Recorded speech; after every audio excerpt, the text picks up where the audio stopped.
តោះបងប្អូនដំណឹងល្អចិត្តមកដល់ហើយហើយយើងសិក្សាត្រៀម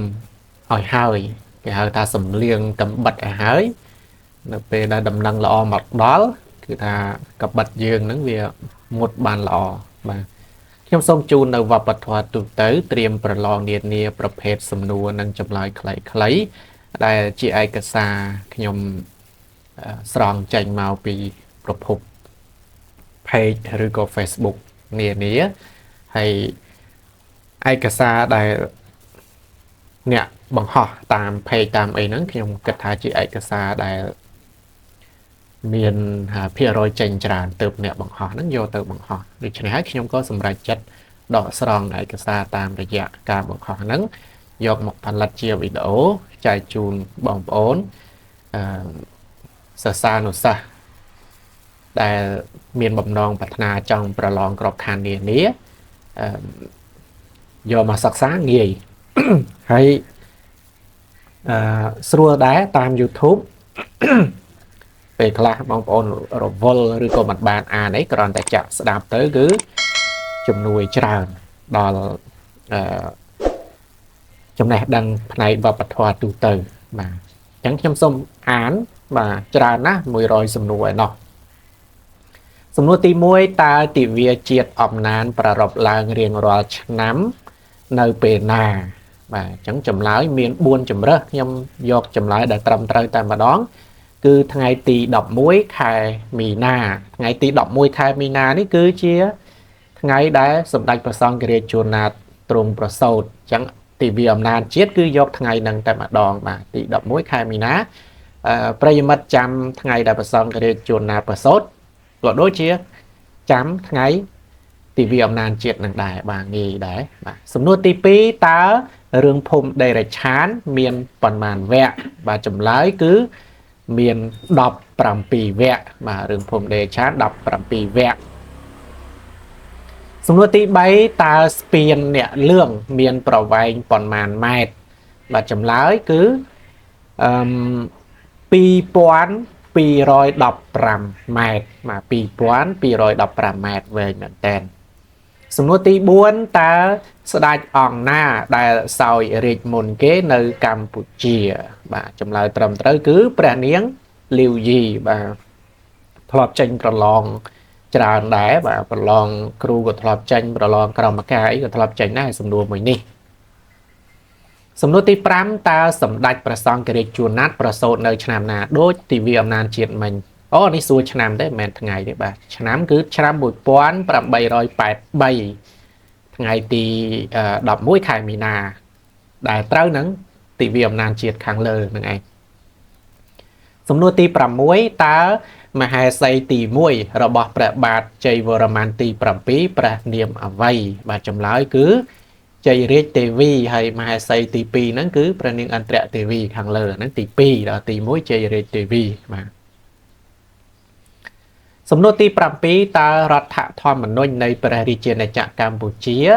មានប៉ុន្មានជំពូកប៉ុន្មានមាត្រាប៉ុន្មានឧបសម្ព័ន្ធបាទចម្លើយគឺមាន14ជំពូកនិង139មាត្រានិង6ឧបសម្ព័ន្ធសំណួរទី8តើប្រាសាទអង្គរវត្តមានសសរចំនួនប៉ុន្មានដើមបាទចម្លើយគឺ1532ដើមបាទសំណួរនេះក៏ធ្លាប់ចេញប្រឡងខ្ញុំចាំមកប្រឡងគ្រូកាលឆ្នាំ2024បាទប្រភេទពហុចម្លើយចឹងឯងបាទអញ្ចឹងមាន1532ដើមសំណួរទី9តើក្រមសីលធម៌គ្រូបង្រៀនចែងនៅថ្ងៃខែឆ្នាំណាបាទចម្លើយនៅថ្ងៃទី9ខែកញ្ញាឆ្នាំ2008សំណួរទី10តើព្រឹទ្ធសភាជ្រើសរើសប៉ុន្មានឆ្នាំម្ដងបាទចម្លើយគឺ6ឆ្នាំម្ដងសំណួរទី11តើបារាំងកាត់ដែនដីកូសាំងស៊ីនឲ្យទៅវៀតណាមគ្រប់គ្រងនៅថ្ងៃខែឆ្នាំណាចម្លើយនៅថ្ងៃទី4ខែមិថុនាឆ្នាំ1949សំណួរទី12តើការប្រណាំងរវាងមនោគមវិជ្ជាសេរីនិងកុម្មុយនីសឆ្នាំ1947ដល់ឆ្នាំ1991គេឲ្យឈ្មោះអ្វីបាទចម្លើយហៅ ថាសង្គ្រាមត្រជាក់បាទសំណួរទី13តើសហរដ្ឋអាមេរិកប្រកាសឯករាជ្យនៅថ្ងៃទីខែឆ្នាំណាបាទចម្លើយថ្ងៃទី4ខែកក្កដាឆ្នាំ1776សំណួរទី14តើចំណុចស្នូលនៃយុទ្ធសាស្ត្រចតុកោណជាអ្វីបាទចម្លើយគឺអភិបាលកិច្ចល្អសំណួរទី15តើសហភាពសូវៀតដួលរលំនៅឆ្នាំណាបាទចម្លើយនៅឆ្នាំ1991សំណួរទី16តើសហភាពអឺរ៉ុបត្រូវបានឡើងជាផ្លូវការនៅពេលណាបាទចម្លើយនៅ1វិច្ឆិកាឆ្នាំ1993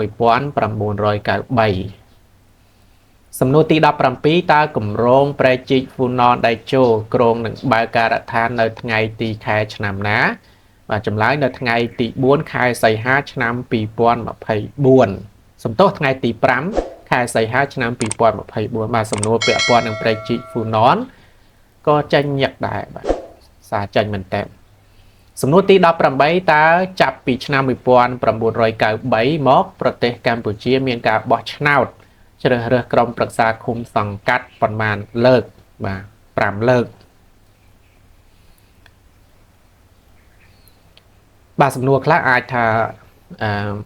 ហួសបាទហួសដោយសារតែសំណួរហ្នឹងចាញ់យូរអីចឹងតែបាទអញ្ចឹងបងប្អូនផ្ទៀងផ្ទាត់តាមហ្នឹងដូចពាក់ព័ន្ធមួយនេះអីហ្នឹងសំណួរទី19តើនាយករដ្ឋមន្ត្រីហ៊ុនម៉ាណែតឡើងកាន់តំណែងនៅថ្ងៃខែឆ្នាំណាបាទចម្លើយនៅថ្ងៃទី22ខែសីហាឆ្នាំ2023សំណួរទី20តើរឿងសូផាតនិពន្ធដោយអ្នកណានិពន្ធនៅឆ្នាំណាបាទចម្លើយនិពន្ធដោយលោករីមគីនហើយរឿងនេះបាននិពន្ធក្នុងឆ្នាំ1938សំណួរទី21តើទន្លេមេគង្គមានប្រវែងប៉ុន្មានគីឡូម៉ែត្របាទចម្លើយ4200គីឡូម៉ែត្រអានឹងគិតសរុបបើហូរកាត់កម្ពុជាអត់ដល់ប៉ុណ្្នឹងទេបាទខ្ទង់500គីឡូម៉ែត្រឯហ្នឹងបាទសំណួរទី22តើស្ពានជ្រោយចង្វាត្រូវបានខ្មែរក្រហមកាត់ផ្ដាច់នៅឆ្នាំណាបាទនៅឆ្នាំ1972សំណួរទី23តើព្រះករុណាព្រះបាទសម្ដេចនរោត្តមសីហនុទ្រង់បានសោយទីវង្គតនៅថ្ងៃខែឆ្នាំណាបាទចម្លើយនៅថ្ងៃទី15ខែតុលាឆ្នាំ2012សំណួរទី24តើប្រទេសកម្ពុជាចូលជាសមាជិកអាស៊ាននៅថ្ងៃខែឆ្នាំណាបាទចម្លើយនៅថ្ងៃទី30ខែមេសាឆ្នាំ1999នៅប្រទេសវៀតណាមទីក្រុងហាណូយសំណួរទី25តើសង្គ្រាមត្រជាក់កើតឡើងនិងបញ្ចប់នៅឆ្នាំណាបាទចម្លើយនៅឆ្នាំ1945ដល់ឆ្នាំ1991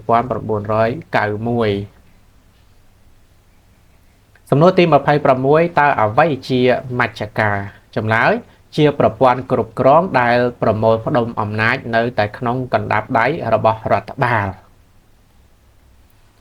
សំណួរទី27តើរដ្ឋធម្មនុញ្ញឆ្នាំ1993បានដាក់ប្រកាសនៅថ្ងៃខែឆ្នាំណាបាទចម្លើយនៅថ្ងៃទី29ខែកញ្ញាឆ្នាំ1993សំណួរទី28ចតុរារិយសច្ចៈបាទបើដាក់សាអានេះហើយដកអក្សរអនេះចេញទៅអានឹងក្បួនការសរសេរណាចតុរារិយសច្ចៈព្រោះសាអានេះវាមកពីអនេះគេដូរទៅជាអា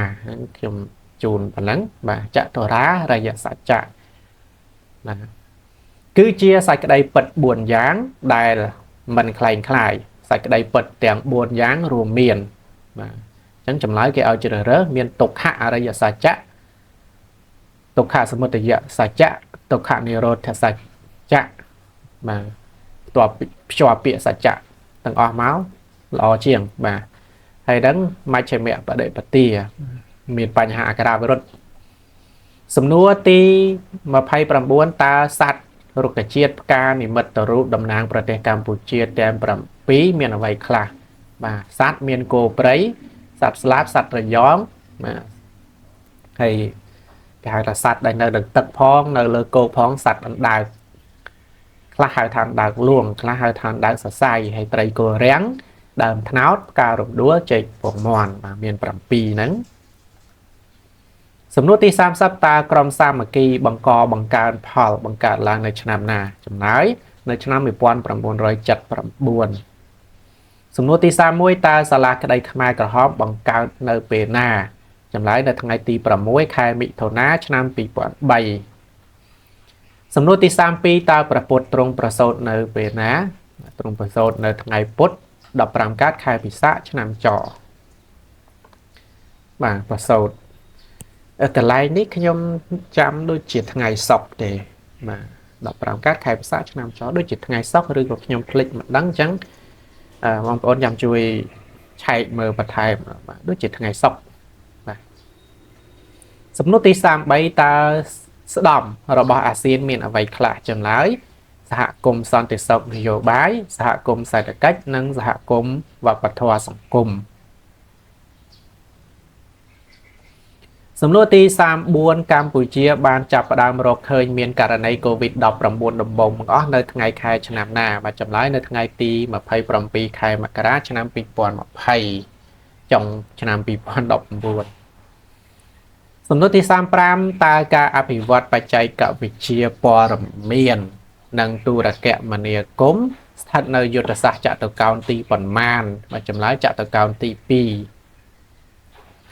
សំណួរទី36តើក្រមាបាច់ដាក់រទេដែលមានប្រវែងវែងជាងគេមានប្រវែងប៉ុន្មានម៉ែត្របាទចម្លើយមានប្រវែងបាទ1149.8ម៉ែត្របាទ750ណាបាទ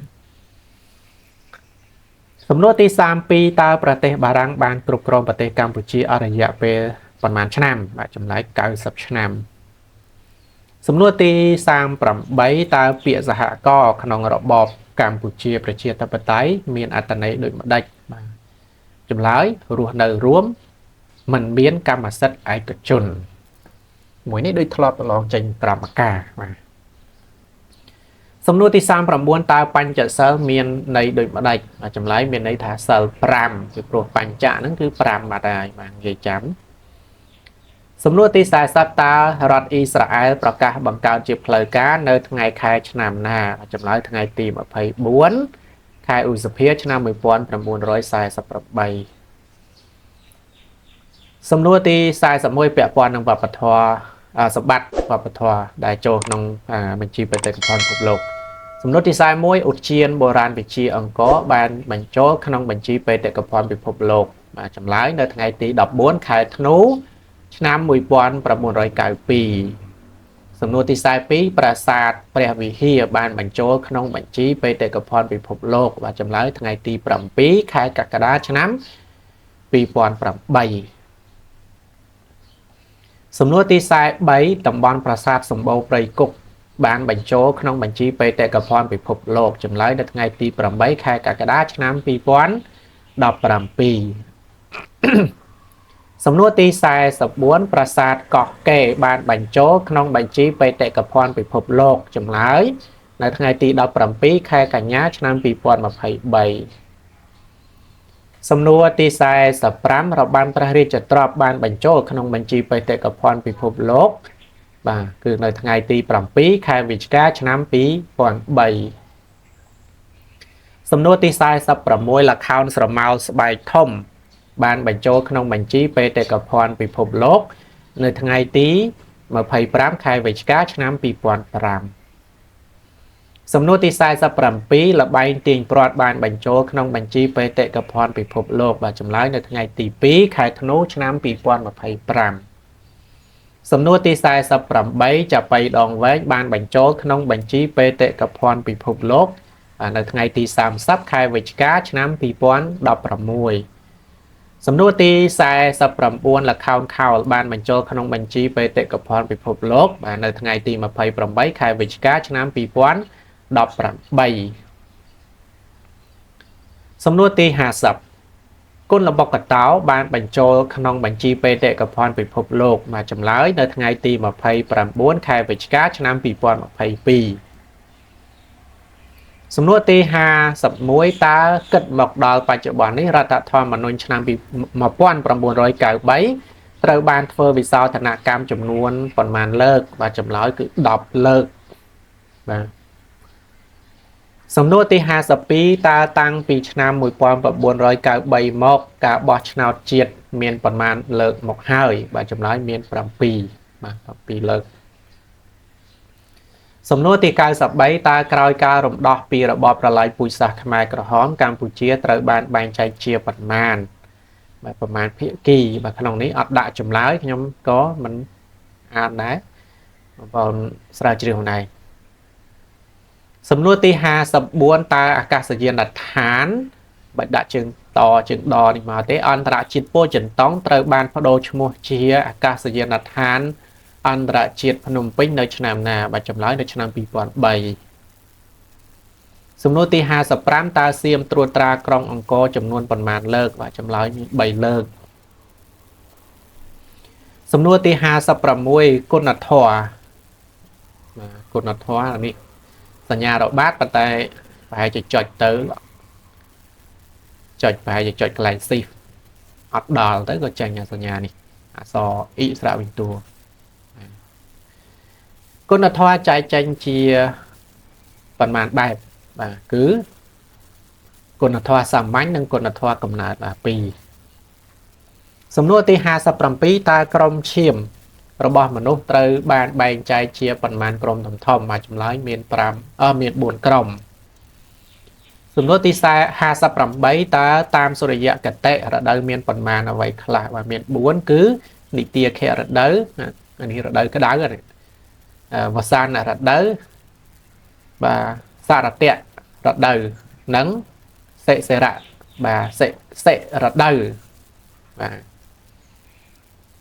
មានដៅអីដៅក្តៅរដូវវស្សារដូវស្លឹកឈើជ្រុះខ្យល់រដូវអីណាបាទខ្ញុំ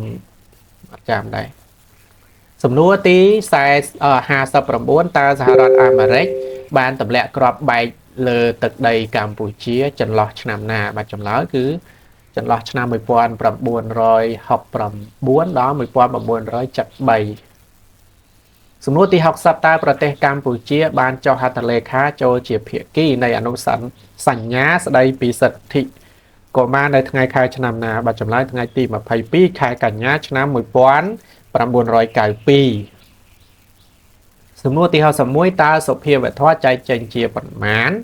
ចម្លើយចែកចេញជា3សំណួរទី62ខាងលើ61ក្រៅ62តើខេត្តមួយណាជាខេត្តកូនពៅក្នុងប្រទេសកម្ពុជាខេត្តត្បូងឃ្មុំកូនពៅពីមុនស្រុកទេសំណួរទី63តើអាស៊ានបង្កើតឡើងដំបូងនៅថ្ងៃខែឆ្នាំណាចម្លើយនៅថ្ងៃទី8ខែសីហាឆ្នាំ1967នៅប្រទេសថៃក្រុងបាងកក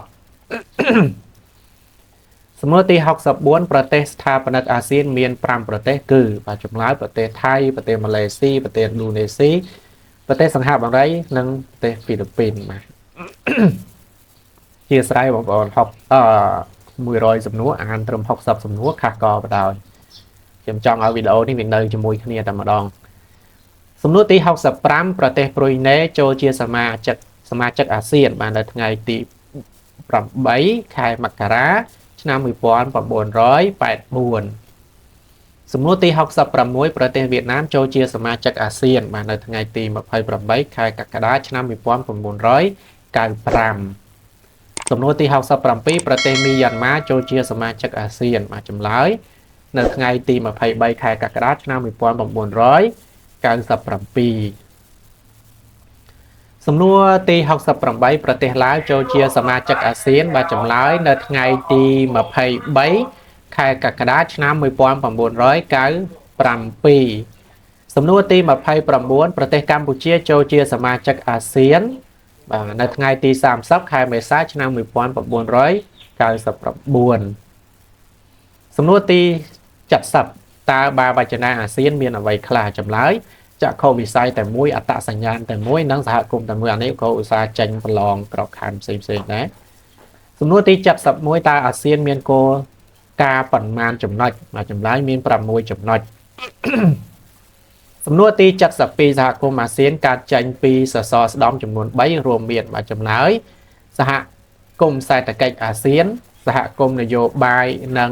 សន្តិសុខអាស៊ានសហគមន៍វប្បធម៌អាស៊ានបាទ អក្សររៀងមិនសូវច្បាស់ទេបាទតែអានយោងអាចប្រើការបានសំណួរទី73តើសម័យនគរភ្នំឬហ្វូណនបានចាប់ផ្ដើមពីសតវត្សទី1ដល់ឆ្នាំណាសតវត្សទី1ដល់ឆ្នាំឆ្នាំ550នៃគ្រិស្តសករាជបាទសតវត្សទី1ដល់ឆ្នាំ550នៃគ្រិស្តសករាជសំណួរទី74តើសម័យចេនឡាបានចាប់ផ្ដើមពីឆ្នាំណាដល់ឆ្នាំណានៃគ្រិស្តសករាជបាទចាប់ពីឆ្នាំ550ដល់ឆ្នាំ802នៃគ្រិស្តសករាជសំណួរទី75តើសម័យចក្រភពអង្គរចាប់ផ្ដើមពីឆ្នាំណាដល់ឆ្នាំណានៃគ្រិស្តសករាជបាទចម្លើយពីឆ្នាំ802ដល់ឆ្នាំ1431នៃគ្រិស្តសករាជសំណួរទី76តើសម័យចតុម្មុខចាប់ផ្ដើមពីឆ្នាំណាដល់ឆ្នាំណានៃគ្រិស្តសករាជចម្លើយពីឆ្នាំ1431ដល់ឆ្នាំ1516នៃគ្រិស្តសករាជសំណួរទី77តើសម័យលង្វែកចាប់ផ្ដើមពីឆ្នាំណាដល់ឆ្នាំណានៃគ្រិស្តសករាជបាទចម្លើយចាប់ពីឆ្នាំ1516ដល់ឆ្នាំ1620នៃគ្រិស្តសករាជសំណួរទី78តើសម័យឧដុង្គចាប់ផ្ដើមពីឆ្នាំណាដល់ឆ្នាំណានៃគ្រិស្តសករាជបាទចម្លើយពីឆ្នាំ1620ដល់ឆ្នាំ1863នៃគ្រិស្តសករាជសំណួរទី79តើសម័យអាណានិគមនិយមបារាំងចាប់ផ្ដើមពីឆ្នាំណាដល់ឆ្នាំណានៃគ្រិស្តសករាជចម្លើយចាប់ពីឆ្នាំ1863ដល់ឆ្នាំ1953នៃគ្រិស្តសករាជបាទ90ឆ្នាំសំណួរទី80តើសម័យសង្គមរាស្ត្រនិយមចាប់ផ្ដើមពីឆ្នាំណាដល់ឆ្នាំណានៃគ្រិស្តសករាជបាទចម្លើយពីឆ្នាំ1955ដល់ឆ្នាំ1970នៃគ្រិស្តសករាជសំណួរទី81តើសម័យសាធារណរដ្ឋខ្មែរចាប់ផ្ដើមពីឆ្នាំណារហូតដល់ឆ្នាំណានៃគ្រិស្តសករាជបាទចម្លើយពីឆ្នាំ1970ដល់ឆ្នាំ1975នៃគ្រិស្តសករាជដល់សម័យបងធំម្ដងសំណួរទី72តើសម័យកម្ពុជាប្រជាធិបតេយ្យចាប់ផ្ដើមពីឆ្នាំណាដល់ឆ្នាំណានៃគ្រិស្តសករាជបាទចម្លើយឆ្នាំ1975ដល់1979នៃគ្រិស្តសករាជសំណួរទី83តើសម័យសាធារណរដ្ឋប្រជាមានិតកម្ពុជាបានចាប់ផ្ដើមពីឆ្នាំណាដល់ឆ្នាំណានៃគ្រិស្តសករាជចាប់ពីឆ្នាំ1979ដល់ឆ្នាំ1989នៃគ្រិស្តសករាជសំណួរទី84តើសម័យរដ្ឋកម្ពុជាចាប់ផ្ដើមពីឆ្នាំណាដល់ឆ្នាំណានៃគ្រិស្តសករាជបាទចម្លើយឆ្នាំ1989ដល់ឆ្នាំ1991នៃគ្រិស្តសករាជសំណួរទី85តើសម័យអ៊ុនតាក់ចាប់ផ្ដើមពីឆ្នាំណាដល់ឆ្នាំណានៃគ្រិស្តសករាជចម្លើយពីឆ្នាំ1991ដល់ឆ្នាំ1993នៃគ្រិស្តសករាជសំណួរទី86តើសម័យព្រះរាជាណាចក្រកម្ពុជាទី2បានចាប់ផ្ដើមពីឆ្នាំណាដល់ឆ្នាំណានៃគ្រិស្តសករាជបាទចម្លើយឆ្នាំ1993រហូតមកទល់នឹងបច្ចុប្បន្ន